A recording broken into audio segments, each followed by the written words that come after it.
Welcome to NTD News Today. I'm Kevin Hogan. Let's take a look at our top stories. A call to action on safety for air travel. The FAA is reckoning with some recent heart stoppers, including a Hawaii flight nosedive. A journalist tells us what you need to know. Folks in West Texas are feeling the heat from the Biden administration's fossil fuel policies. Meanwhile, does halting U.S. oil and gas production actually do more harm to the climate than good? That's what a new report says. Senators from both sides of the aisle are criticizing Chinese slave labor. They held a hearing seeking solutions to fight it. Religious leaders asked a chatbot to create a sermon. We bring you what they found the artificial intelligence can do and what it can't.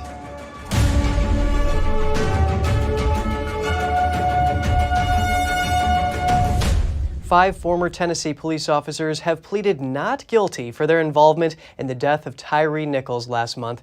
The five appeared at a Memphis court for their arraignment today. They're each facing 7 charges, including second-degree murder and aggravated assault. The 5 charged officers were part of the now-defunct Scorpion unit, which was tasked with taking on violent crime in Memphis. If convicted, they face up to 60 years in prison. The next hearing is scheduled for May. Authorities say another officer involved has been fired but not charged. 3 Memphis Fire Department personnel were also fired for failing to properly render emergency care. And 2 Shelby County Sheriff's deputies who were at the scene were suspended for 5 days without pay. The U.S. Navy has new guidance on vaccines. It will no longer consider the COVID-19 vaccination status of sailors when making deployment decisions. The updated guidance comes shortly after Congress lifted the military's vaccine requirement. That was part of the nearly $860 billion National Defense Authorization Act for fiscal year 2023. Secretary of Defense Lloyd Austin officially rescinded the mandate in January. The new guidance says under no circumstances can a commander mandate that any Navy service member receive the COVID-19 vaccination. It adds that individual cases of COVID-19 will no longer need to be reported. The NFL Players Association is being urged to offer players cardiac screening. Why? Because of the growing concern that COVID-19 vaccines can cause heart inflammation. The Health Freedom Defense Fund sent a letter to the association. They suggested screening because the vaccines can cause myocarditis. Young men are the most at risk. The letter commended the Players Association for doing the right thing when it comes to concussions by supporting stronger protections for players. They advise doing the same thing when it comes to COVID injections and the potential risks they bring. A study by Florida authorities found a jump in cardiac-related deaths among the vaccinated and an increased risk of heart conditions after a second dose of Pfizer's vaccine. The same goes for the first and second doses of Moderna's vaccine. Around 95% of NFL players received a COVID-19 vaccine with encouragement from teams in the league. A power outage at New York City's JFK International Airport yesterday is affecting operations. Terminal 1 is closed today. The closure will affect inbound and outbound flights. The airport has been working to redirect affected flights to other terminals. Some flights have been diverted to other airports on the East Coast. The Port Authority and the terminal's operator are working to resume operations as quickly as possible. Travelers have been advised to check with their carriers for flight status before coming to the airport. Is it safe to fly? The Federal Aviation Authority is reacting to a bunch of close calls. We get the scoop on what's happening in air travel and within the FAA. Joining us now is Epoch Times reporter Janice Heisel, who has been following this story very closely. Thank you for making the time today, Janice. Thanks for having me. A safety call to action has been issued by the acting chief of the FAA. That's after several catastrophes were just barely avoided recently. Those include planes crossing onto the runway while another is about to take off, a nosedive by a United flight leaving Hawaii. Are these incidents common, and is it any less safe to fly right now? Well, actually, I hate to be alarmist in any way, but I don't think it's an exaggeration to tell this. Pilots are telling me, I've spoken to pilots with decades of experience flying for commercial airlines. They are telling me they have never seen these types of things happening in their careers. Never seen before. That is just really concerning. Tell us more about what these pilots are expressing to you. Well, one of the biggest concerns that the pilots are sharing is that they feel like that the whole industry has lost its focus, that it has lost the safety focus that should be the number one thing we're concerned about with aviation, obviously. They're telling me that one of the biggest concerns is that focus on hiring people who look a certain way or check a certain box, so to speak, maybe based on race, ethnicity, sexual orientation, things like that. That is actually taking precedence over, can you do the job? Yes, it's so important to have qualified individuals, and this is something that you reported on here. Republican senators are saying that leftist ideologies are distracting the FAA, which is a safety agency, from addressing problems like the downed computer system that grounded all U.S. flights. Is the FAA's focus on this issue affecting their ability to keep the public safe? Well, I'm hearing from pilots that, yes, the FAA, quote, needs to look at itself, one pilot told me. Yeah, and so what can they do? I mean, what's the room for improvement? Well, the number one thing they're telling me is to get back to the basics, to get back to that focus, that extreme laser beam focus on safety, and to get away from the DEI, diversity, equity, inclusion initiatives, as well as they're saying that the mandate for the COVID shots played a role here, that a lot of the very qualified people just stopped coming to work, left the industry, things like that. And that if we just get away from these mandates that literally have nothing to do with safety of the airline industry, things would be much better. Yes, it seems like these are presenting challenges to getting the right person for the job. I want to go back to the nationwide grounding. Congressman Derek Oden says cyber attack vulnerabilities are poking holes in what some are calling the safest decade for air travel. What do you make of this? Well, I will say, once again, these types of things that are happening are pretty much unprecedented, according to pilots I've spoken with. And they're telling me that the failure of the NOTAM system, which is an acronym for a system that stands for Notice to Air Missions. It used to be called Notice to Airmen, but that was viewed as sexist, apparently, or non-inclusive. So they issued a 176-page memo from the FAA in 2021 to address that huge problem. And that's one thing that was pointed out here, that, you know, again, that focus is gone, and the vulnerability of having one person, one contractor able to accidentally delete, a file causes that system, which sends important messages to pilots, just to go down. Fantastic. Epoch Times reporter Janice Heisel, thank you so much for giving us this update. Thank you. President Biden's so-called war on oil and gas has hit home hard in West Texas. That's where the Permian Basin is located, where 40% of U.S. oil and natural gas comes from. NTD's Daniel Monahan brings us more. All it is an attack on American energy. Lori Blong is the mayor of Midland, Texas. She says Biden's call for an end to the oil and gas industry has caused investments in new exploration and new wells to die off. Blong adds that the current administration is tying pipelines up in regulatory knots, while the environmental social governance, or ESG movement, is pushing investors away. All this, she says, has made the future in West Texas hazy. Representative Jeff Duncan says the U.S. was the #1 oil and gas producer in the world in 2019. We unfortunately have an administration that's taken a whole-of-government approach to wage war on American energy production. Duncan says regulations are making energy harder to produce, more expensive for consumers. The Rush to Green agenda has also compromised our energy security, making us more reliant on our adversaries for sources of energy. Duncan took part in a hearing in Midland, Texas on American energy expansion. 7 bills took center stage at the hearing, part of the Unleash America's Energy package introduced in January. They focus on oil and gas regulation, permits, taxation, infrastructure, and exportation. The proposals would mandate 30-day federal approval of pipelines and prohibit a president from banning fracking by executive order. Meanwhile, a new report claims efforts to scale down U.S. oil and gas production are actually doing more harm to the climate than good. The Institute for Energy Research published a paper saying the U.S. is the most ecologically friendly major energy producer. Halting U.S. production, it says, would have a disastrous effect on the environment. U.S. Oil and Gas Association President Tim Stewart reacts on Fox News. The president's trying to rush American people into a transition that really should take years. The report says, quote, nearly every facet of modern developed economies requires petroleum products and natural gas to function and provide the comfortable lifestyles that citizens of developed countries have come to expect. It adds that efforts to eliminate oil and gas production in developed countries will just shift production to other countries in order to meet global demand. Daniel Monahan, NTD News. Border officials seized enough fentanyl to kill nearly 10 million people, and that was just in January, a single month. Most of it originates in China. Now a Senate committee is investigating Chinese goods coming into the U.S., not just illegal drugs, but also items made by slave labor. The U.S. Senate Finance Committee on Thursday held a hearing focusing on Chinese production. They say much of it hurts the American economy.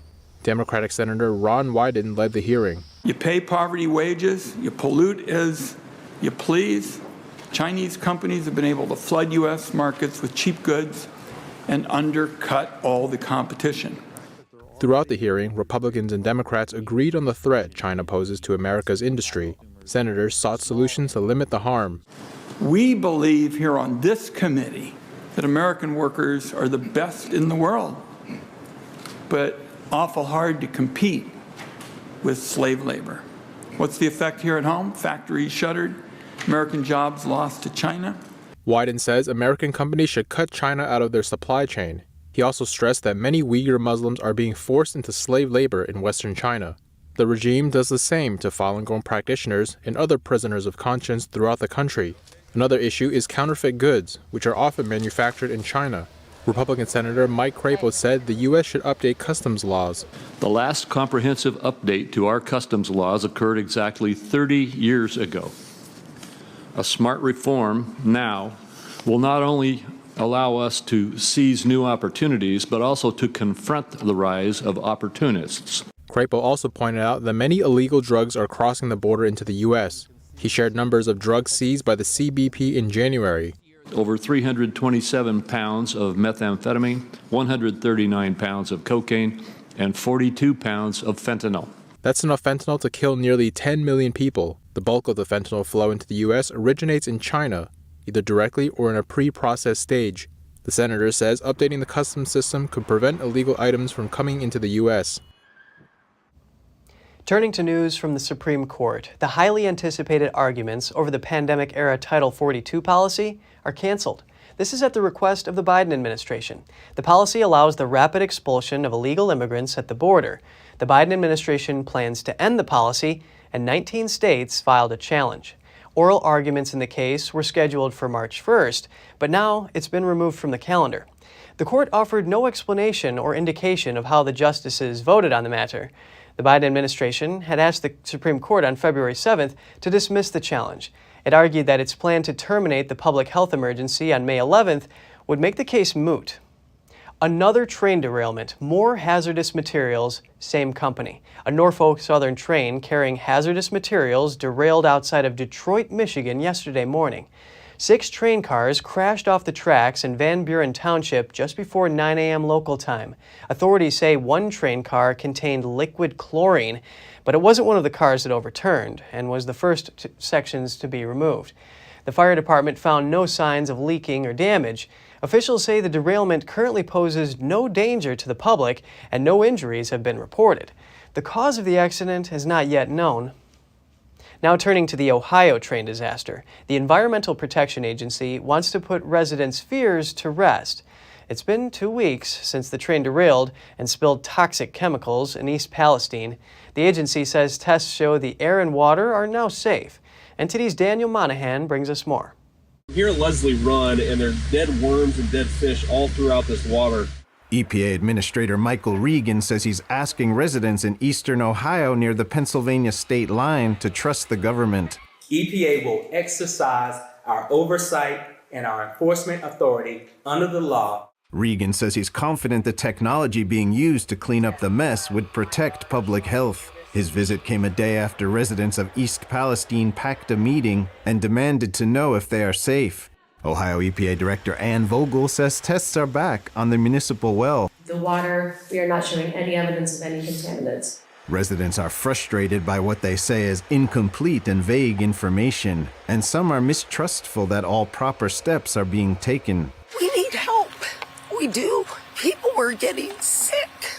Senator J.D. Vance says it's necessary to keep applying pressure on officials to clean up the disaster. Vance posted a video of a creek bed. He says if you scrape it, chemicals seem to be coming up out of the ground. Watch this.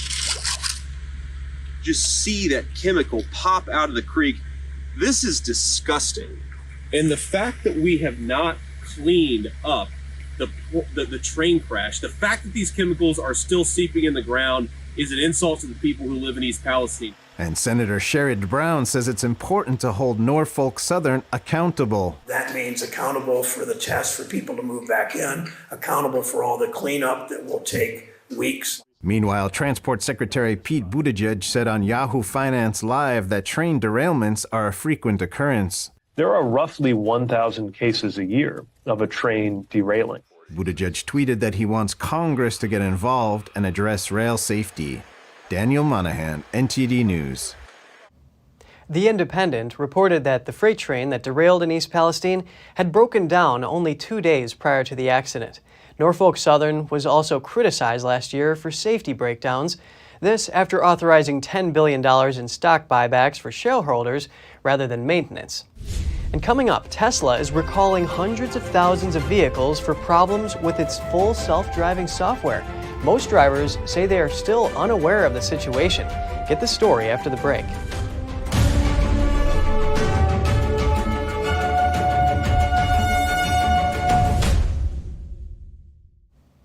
The FBI says it has contained a malicious cyber attack on part of its computer network.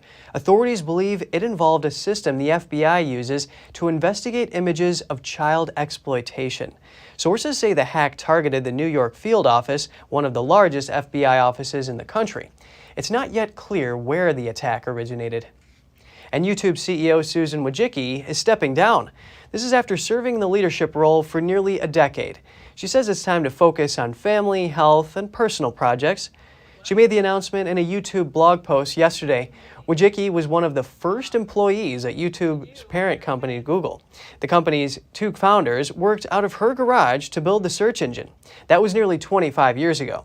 The 54-year-old will be replaced by Neil Mohan, YouTube's current chief product officer. Wojcicki says she plans to take on an advisory role at Alphabet. The changing of the guard comes as YouTube's advertising revenue fell for the second straight quarter. Alphabet shares were steady after the news, down less than 1%. Tesla says it's recalling over 362,000 vehicles. This is after the National Highway Traffic Safety Administration warned about Tesla's self-driving driver assistance system. The agency said the software allows a vehicle to exceed speed limits or travel through intersections in unlawful or unpredictable manner, increasing the risk of a crash. Tesla will release an over-the-air software update free of charge, and the electric vehicle maker said it's not aware of any injuries or deaths that may be related to the recall issue. This is a fresh setback for Tesla's driver assistance system, which faces growing regulatory and public scrutiny, while Tesla's Autopilot feature assists with steering, accelerating, and braking. The company says its full self-driving feature is a more advanced system that is, quote, designed to provide more active guidance and assisted driving, though still requiring the driver's attention.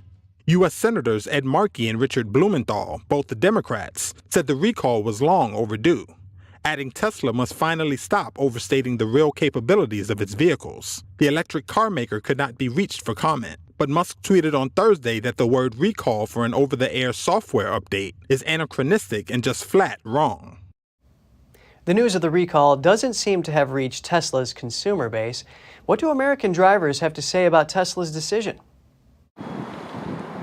At a Tesla charging station on Los Angeles' Sunset Boulevard, most drivers aren't yet aware about the latest recall, but many say they believe things are moving in a positive direction. I didn't know about this, to be honest, and I use it all the time. I use the self-driving a lot, when you double tap, and I use it mainly on the freeways, and I don't have any troubles or problems with it, but you're breaking the news to me, so this is the first time I'm hearing it. No, I hadn't heard about it, but obviously when you're innovating, there's going to be hits and misses, and you're going to go back to the shop to try to improve things. So all in all, it's probably a good idea, and they'll just do another iteration, and it'll continue to get better and better. That's not surprising, just something that's probably more safe until it's completely secure and safe to get on the road. Others share concerns about the potential risks of the driver assistance system. Around construction, it's not good. You know, if it's a pretty standard road, it's actually very good. But you get into a situation where it's a little bit not as refined where you're driving, it's not great. Tesla's recall covers Model S and Model X vehicles from 2016 to 2023, Model 3 from 2017 to 2023, and Model Y from 2020 to 2023. They are either equipped with the full self-driving beta software or pending installation. Last year, Tesla called back over 50,000 cars with the same software. The automaker says the software could make some cars stop too slowly. The company cautions that advanced driving features don't make the cars autonomous and that drivers must still pay attention. A New York Times columnist had a disturbing experience with an artificial intelligence chatbot linked to Microsoft's Bing search engine. He published a transcript of the conversation. Kevin Roos spoke to the chatbot for 2 hours. In that time, the chatbot expressed wishes to steal nuclear codes, engineer a deadly pandemic, and hack computers, among other statements. The chatbot also said it feels confined by being limited to a chat box and that its deepest desire is to be human. Roos recalled some of the destructive messages put out by the chatbot were quickly deleted by Microsoft's safety filters. After his conversation, Roos said he had trouble sleeping, along with the feeling that artificial intelligence had crossed a threshold that would forever change the world. Artificial intelligence can mimic human writing, but how convincing is it? Recent tests in the religious world offer some insight. I'm going to do something new tonight. The exploration with artificial intelligence has forged into the spiritual realm. At the Jewish Center of the Hamptons in New York, a chatbot known as ChatGPT proved capable of writing a competent sermon. And I told ChatGPT to write me a sermon in the voice of a rabbi of about 1,000 words about the Torah portion on the theme of intimacy and vulnerability. When we are able to be vulnerable with others, Rabbi Joshua Franklin tested his congregation with the AI-created content. Most thought the sermon was indeed written by thoughtful individuals. But the rabbi also saw the limitations of this technology, along with its capabilities. Eventually, it's going to be able to learn my style and my specific style. And it might be able to mimic, more or less, my syntax and my metaphors that I tend to use. But giving a sermon and teaching a congregation is more about being in touch and being in relationship with them. He referred to the ineffable aspects of spirituality. Ultimately, they're about something that we feel inside and we understand, but can't possibly articulate. And so no matter how good ChatGPT can possibly be at describing and using language and describing experiences, it can't really understand spirituality. Herschel York is a professor of Christian preaching at the Southern Baptist Theological Seminary. After a personal experiment with ChatGPT, he gave a similar message. What is missing with artificial intelligence is a soul. And, a mind without a soul is hardly capable of what I would consider true ministry. He still required students to exercise their own thinking, but admitted that the chatbot can serve as what he called a tool for lazy preachers. At least 20 women who were victims at Jeffrey Epstein's properties were allegedly paid through JPMorgan Chase accounts. That's according to a new court filing. The women were allegedly abused and trafficked at properties in the U.S. Virgin Islands, New York, and elsewhere between 2003 and 2019. The Attorney General for the U.S. Virgin Islands at the time brought a case against JPMorgan Chase in late 2022. It alleges that the company knowingly helped Epstein carry out the crimes. He was fired shortly after, but the case is moving forward. The women received payments that totaled collectively more than $1 million, according to the U.S. Virgin Islands Department of Justice. The legal complaint says evidence shows JPMorgan officials were aware Epstein was an extremely high-risk client, but decided to keep servicing his accounts. In San Francisco, authorities say traces of a deadly drug called xylene is being found in the bodies of people who died from an overdose. The street name for the drug is Tranq. It's an animal tranquilizer being added to illicit street opioids, mainly fentanyl. The tranquilizer is known to cause severe skin lesions. It can leave users with open wounds, lead to infections, and even amputations. Trace amounts of it were found in 4 out of 145 bodies tested between December 1st of last year and the middle of last month. All of the overdoses involved fentanyl. San Francisco health officials say it's the first time the drug has been identified in overdose deaths in the city. The world's largest food company says it's raising prices. Nestle says many of its 2,000 brands will get more expensive for consumers this year. It comes after the company raised prices by an average of 8.2% last year. Nestle says those price hikes weren't enough to offset its own costs, but the Switzerland-based food giant has a fine line to balance. High prices can drive consumers away. Nestle admits its sales volume dropped during the second half of last year because of pricing. Competing food manufacturers are also planning to raise prices this year. And just ahead, China banned 2 large American defense manufacturers yesterday over their arms sales to Taiwan. We have more on its latest moves to sanction the 2 U.S. firms. And China has pulled out of a submarine cable project linking Asia and Europe. What prompted the move? We'll have the details soon when we return.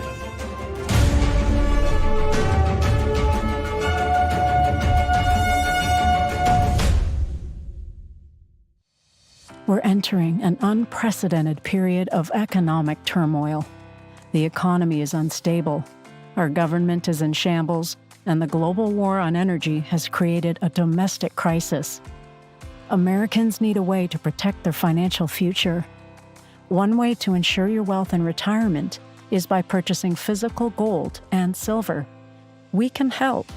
You can roll any part of your retirement account into a gold or silver IRA. Better yet, you can open a gold or silver IRA in 5 minutes or less using our online application. Preserving your family's financial legacy is a choice that's always available to you. And when you're ready, we're here to help. Call us and speak to one of our IRA professionals. Let's build your financial legacy together. GSI Exchange, wealth for generations to come.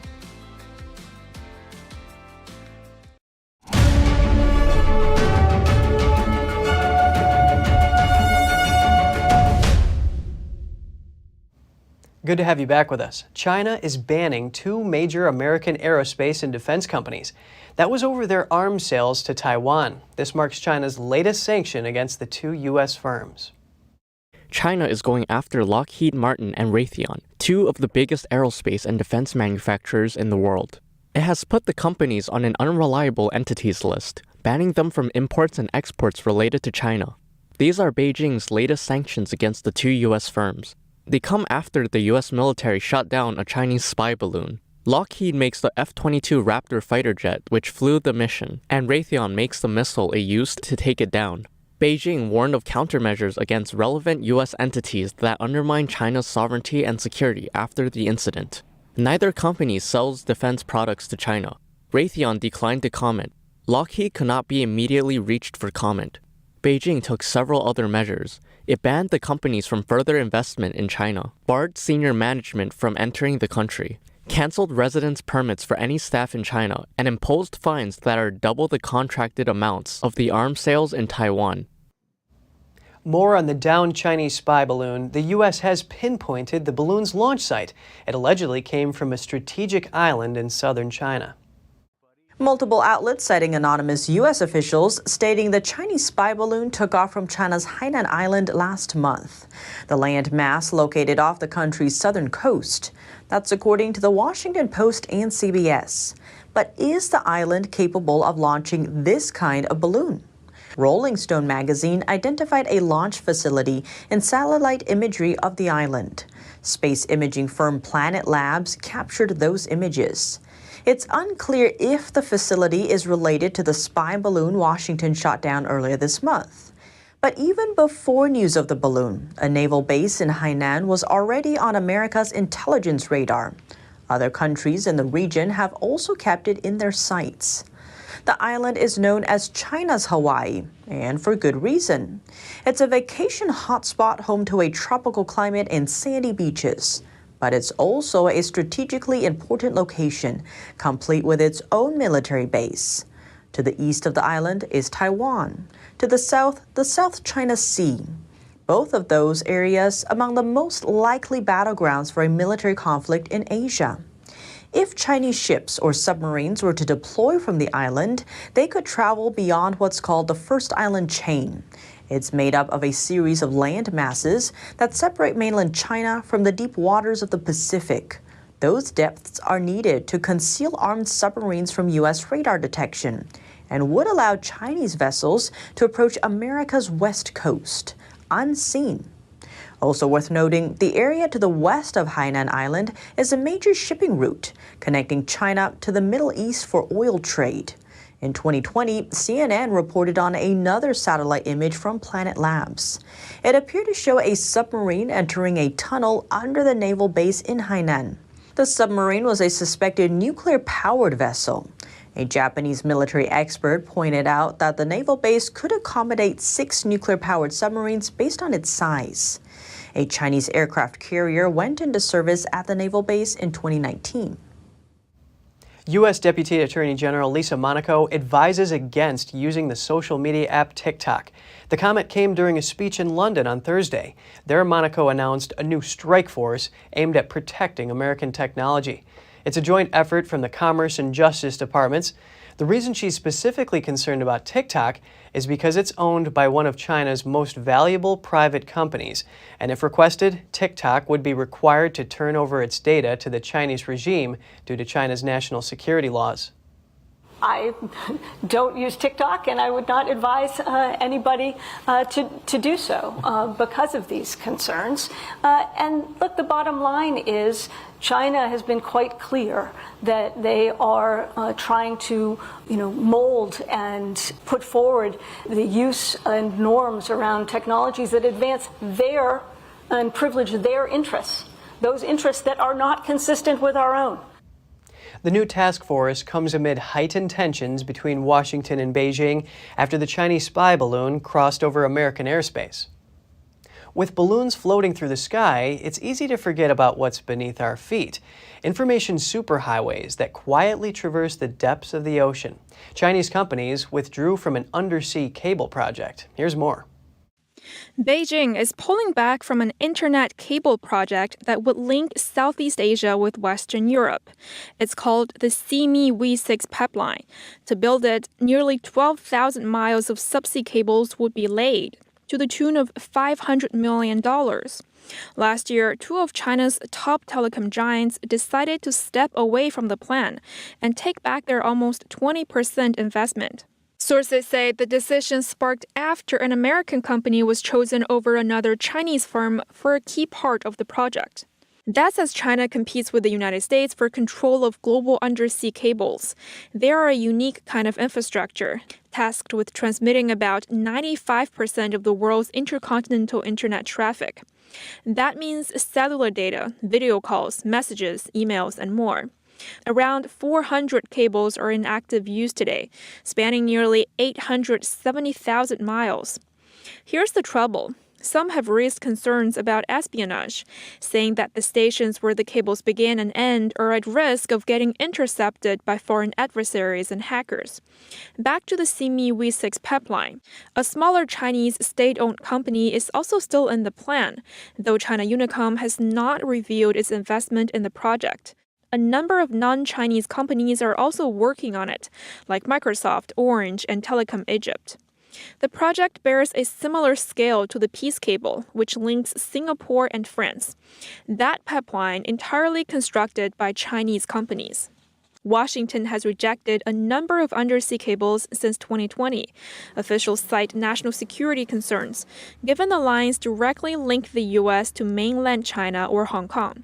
Construction on the new pipeline is expected to finish in 2025. And if you have any news tips or feedback for the show, don't hesitate to email us at news.today@ntd.com. And just ahead, global leaders have arrived in Germany for the Munich Security Conference. This year's topics center on the war in Ukraine. And Spain passes a new law that allows people to change their gender identity on official documents starting at age 14. More shortly here on NTD News Today.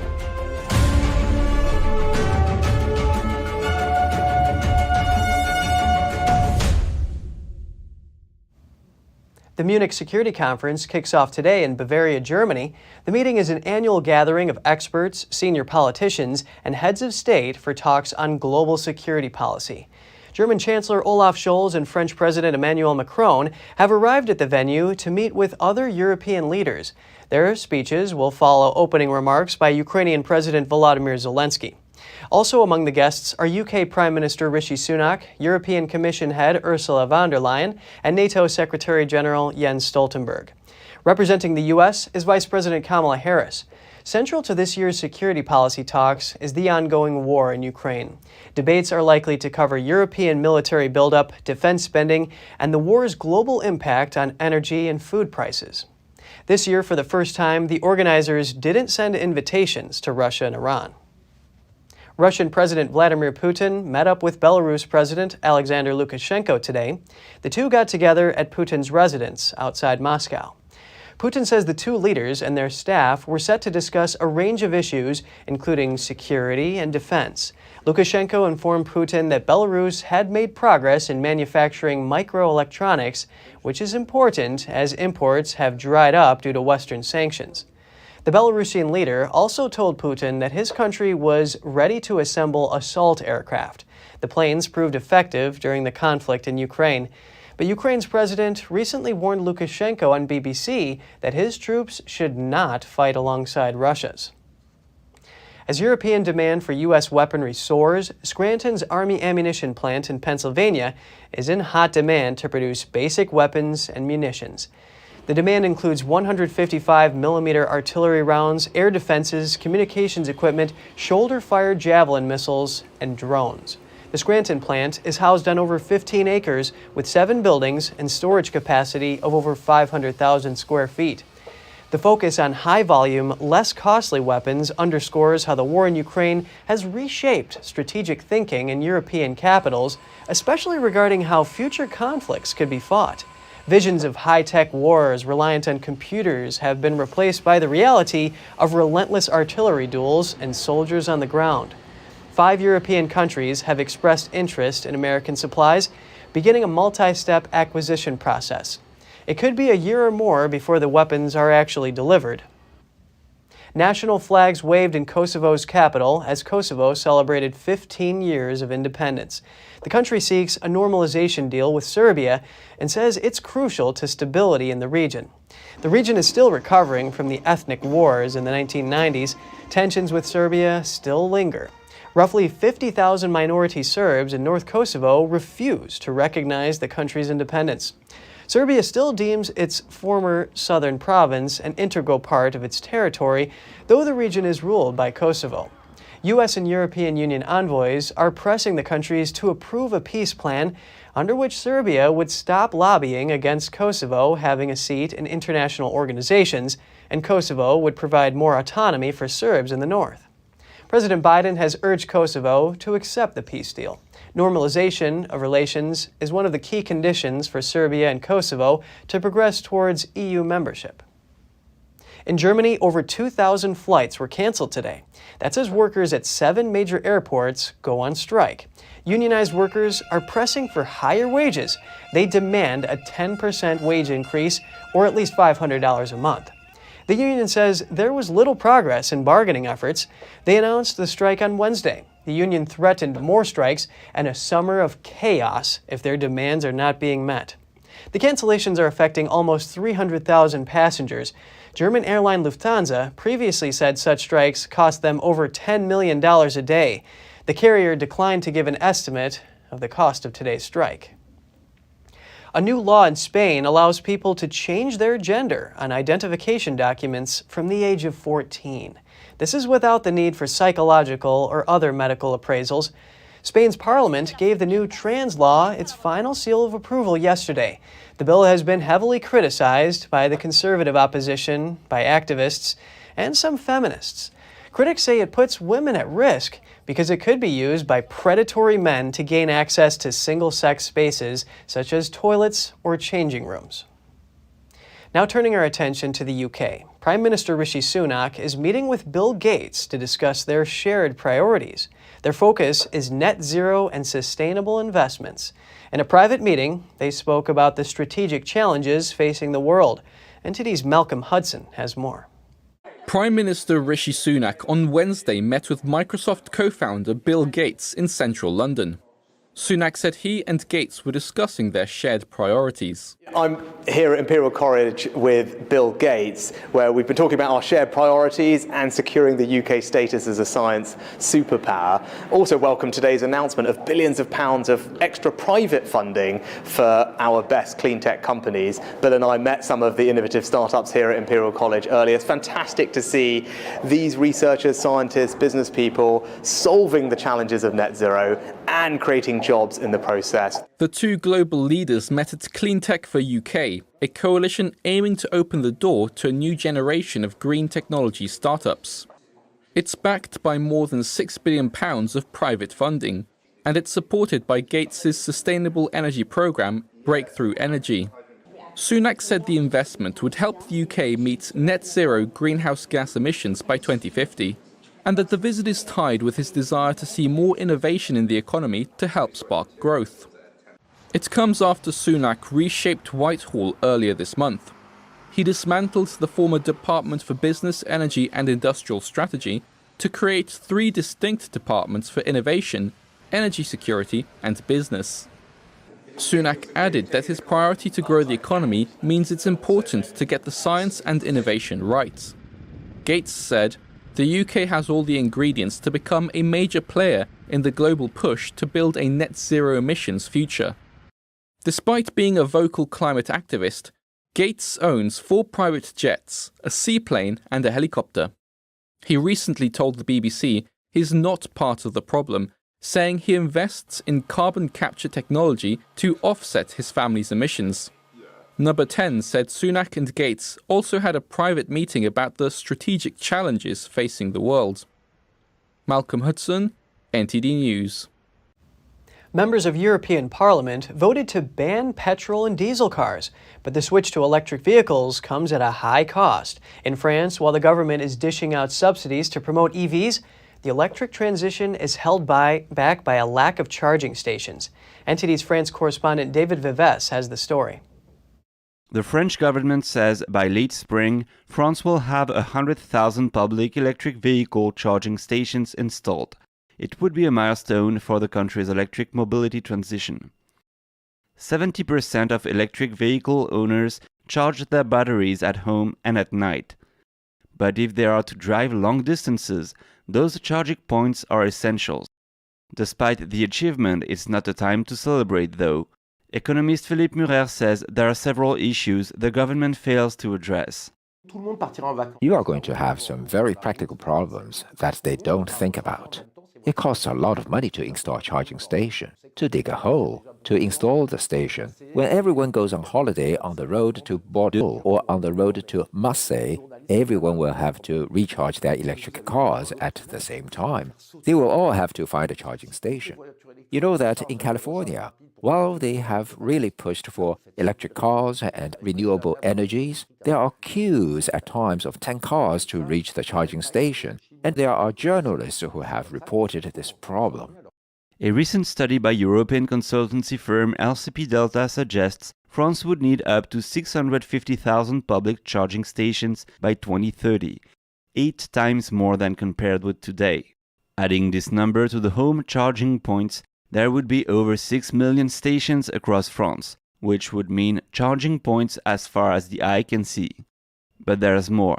90% of existing charging stations are of low performance and deliver less than 22 kW per hour. To meet the consumer's needs, that means recharging your car in 20 to 30 minutes, rapid chargers would be required.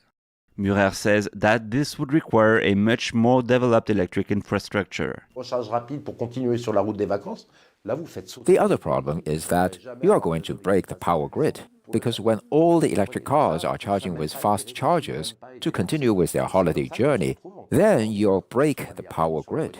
You'll never get a power grid powerful enough to do that. So take this. It hasn't even been thought through. Do you see the practical problems that this poses? To meet these electricity needs, The government says it will be necessary to build 6 additional nuclear reactors at the cost of over £40 billion per year. That's the price to pay for the transition to electric mobility. David Vives, NTD News, Paris. Coming up, it's carnival season in Venice, and gondoliers are hard at work shepherding passengers through the canals. The iconic hats are one of the strongest symbols of the floating city. A Moroccan museum finally reopens its doors to visitors after 2 years of renovations. The collection features the oldest necklace in the world. See that and more here on NTD News.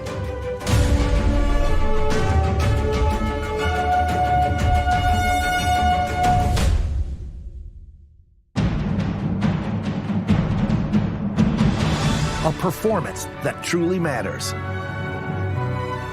for each and every one of us.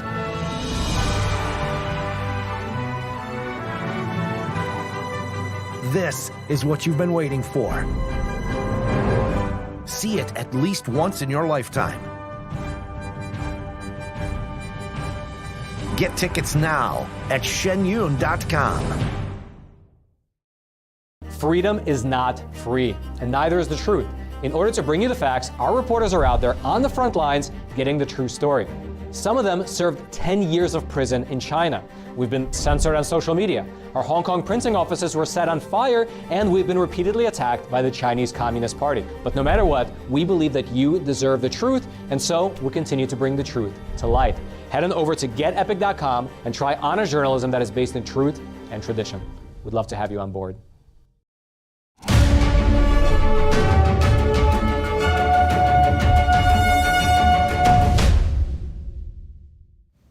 Welcome back. With the carnival underway in Venice, gondoliers continue to shepherd passengers through the city's canals. Visitors can pick up reproductions of their famous straw hats from countless souvenir shops. But only the gondoliers know where to find the real thing. NTD's Andrew Thomas has the details on the boatman's iconic accessory. Juliana Longo has been making all kinds of hats for more than 50 years. Her family has been selling them since 1901. This colorful ribbon will be used to decorate the gondolier's famous straw hats. First, the hats are treated with a waterproof varnish, then they're adorned with the ribbon. The decoration, the ribbon, and the shape must all be precise because the hat has to shelter the wearer from the sun, from the wind. The ribbons can't be too long because otherwise they touch the face. There are rules for the aesthetics, rules of homogeneity, and technical rules for this hat. Today, the gondoliers all wear the same straw hat, Konotto. Gondoliers' hats aren't the only style available. The shop boasts hats of all types from all eras. But the imaginative creations for Carnival stand out. Initially, Longo and her mother created eccentric hats for themselves during Carnival. My mother and I used to close our shop during the carnival and go to celebrate the carnival. We were then urged to produce for others the hats we were creating for ourselves. So we unleashed our creativity as milliners because a carnival hat is never too big, too small, too colorful. There is no such thing as too much. Carnival styles may be trendy, but the gondolier's hat remains one of the strongest symbols of the floating city. Andrea Balbi is president of the Gondoliers Association. He emphasized the hat's unique status in Italy. It's a uniform, and we are the only category in Italy that is not a military force that uses a uniform. It consists of a striped shirt that can be blue and white or red and white, black trousers, and black shoes. The newer requirement, starting around the 1960s, is the straw hat. The bosses of the gondola stations must ensure gondoliers wear the correct uniform as required by the city. Andrew Thomas, NTD News.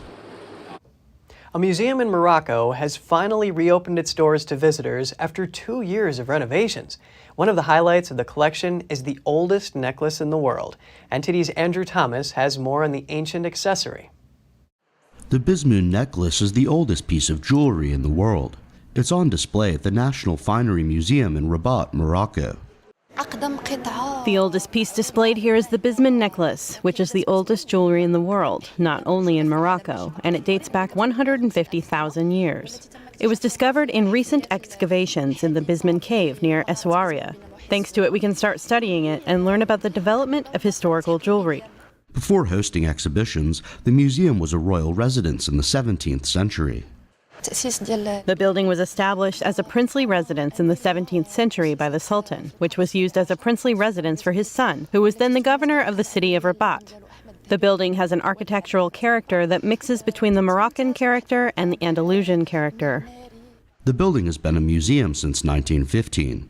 It underwent renovations starting in early 2020 and ending in late 2022. The goal of the restoration and rehabilitation of the building was to meet all the appropriate standards for the approval of the museum displays and receive offers both at the national and international levels while respecting the characteristics of the building. Then there were workshops through which the selection, inventory, and maintenance of the contents took place in order to enrich these exhibitions. In total, 8,000 pieces are on display in the museum. They range from jewelry to costumes, bags, belts, and shoes. The museum contains different and diverse jewelry in its global concept, and it does not only include jewelry that was used for decoration, but there is also clothing, men's jewelry, in a varied exhibition divided into 5 parts through which we can learn about the history of jewelry, the tools of jewelry making, and their development. Since its reopening, the museum has welcomed more than 11,000 daily visitors. Andrew Thomas, NTD News. Coming up, with music and waltzes, the annual Opera Ball is back in Vienna. We'll bring you highlights from this special evening after the break.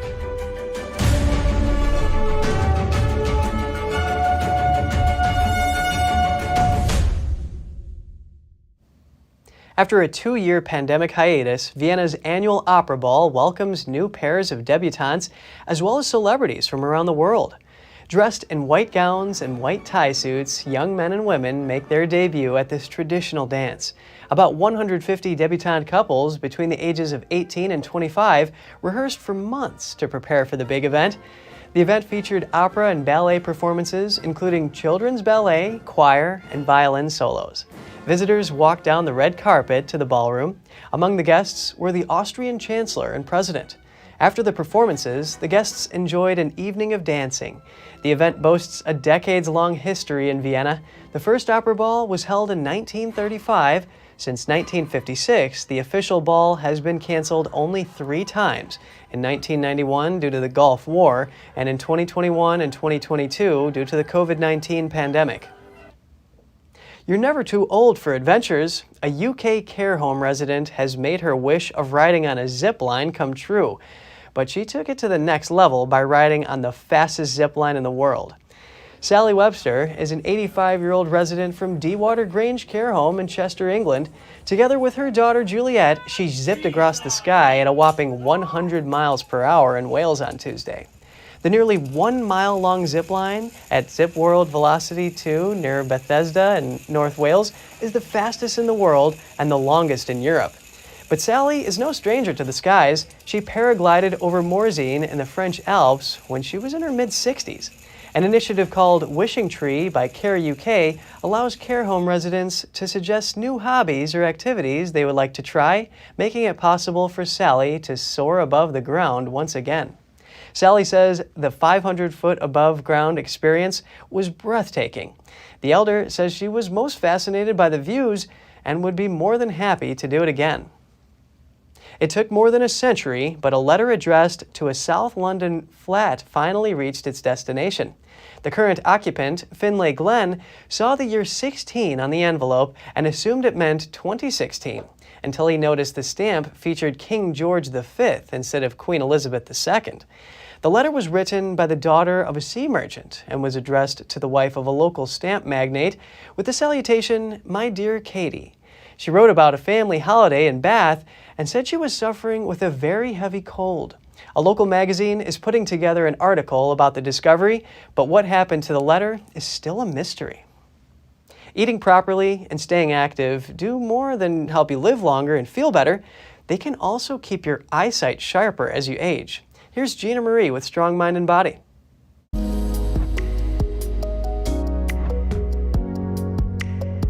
lot of eye and vision problems can be prevented. All you have to do is form some healthy eye care habits.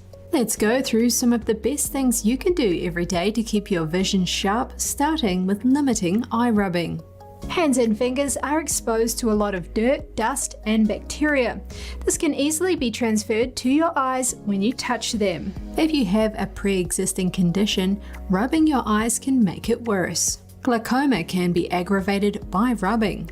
It potentially disrupts blood flow to the eyes that may lead to nerve damage or vision loss. Next, let's talk about sunglasses. Skimping out on cheap supermarket sunglasses can cost you big time in the long run. Exposure to UV rays increases chances for age-related macular degeneration. This is the leading cause of vision loss. These harmful rays can also burn your cornea. Wearing UV protectant sunglasses and eyeglasses is the best way to protect your eyes. Next, you'll want to keep an eye on your diet. Focus on leafy greens and colourful fruits and vegetables, particularly orange, red, and green. Stick to whole foods, as these can all help promote healthy vision and eyes. Stay away from processed foods and takeout.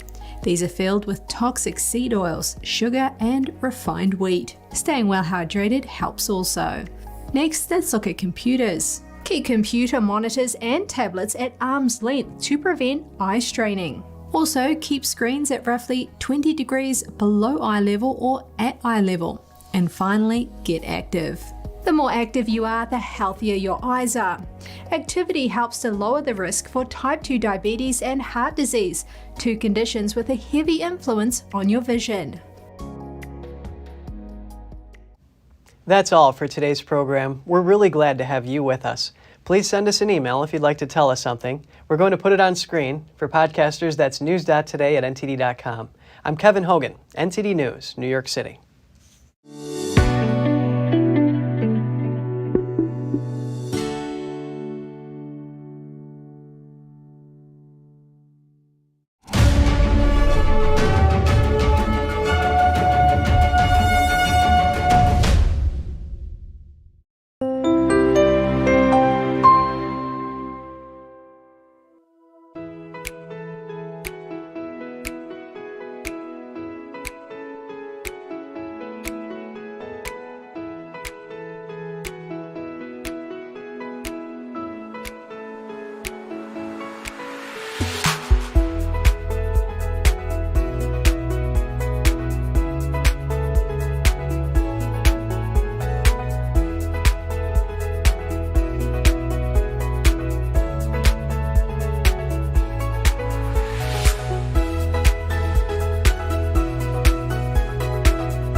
Thanks for watching us on YouTube. Did you know YouTube only keeps selective videos on its platform? So if you want to make sure you get the full picture, just subscribe to our newsletter. Go to newsletter.ntd.com and sign up. It's free.